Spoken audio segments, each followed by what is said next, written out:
একটা মেয়ে, নাম ছিল তার রুহি। সে প্রতিদিন ঠিক সূর্য ডোবার সময় একটা ছোট খাতা লিখত,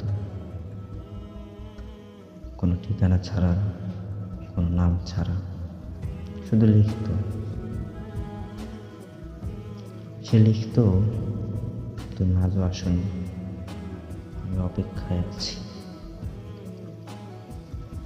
সে জানতো না সে কার জন্য লিখছে, শুধু জানতো একজন আছে, তার জন্যই তার প্রতিটা নিঃশ্বাস সংরক্ষিত। সে ভাবত, হয়তো সে মানুষটা খুব দূরে কোথাও বসে আছে, আকাশের কোনো তারা দেখে তার কথা ভাবে,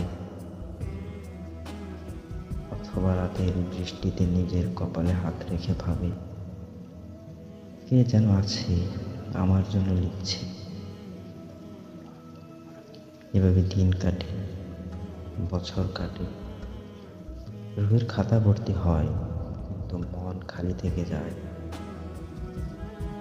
একদিন বিকেলে এক অপরিচিত মানুষ এসে দরজায় কড়া নাড়ে।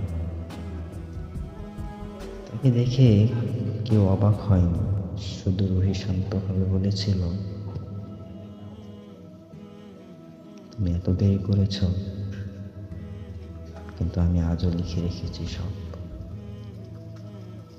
ছেলেটা কিছু বলে না, সে শুধু খাতা খুলে নেয় আর চোখ বন্ধ করে পড়ে প্রতিটা পৃষ্ঠা, প্রতিটা দিনের হারিয়ে যাওয়া দিনের ভাষা। সেখানে কোনো হ্যাপি এন্ডিং ছিল না, ছিল না কোনো গান, ছিল শুধু চুপচাপ ভালোবাসা।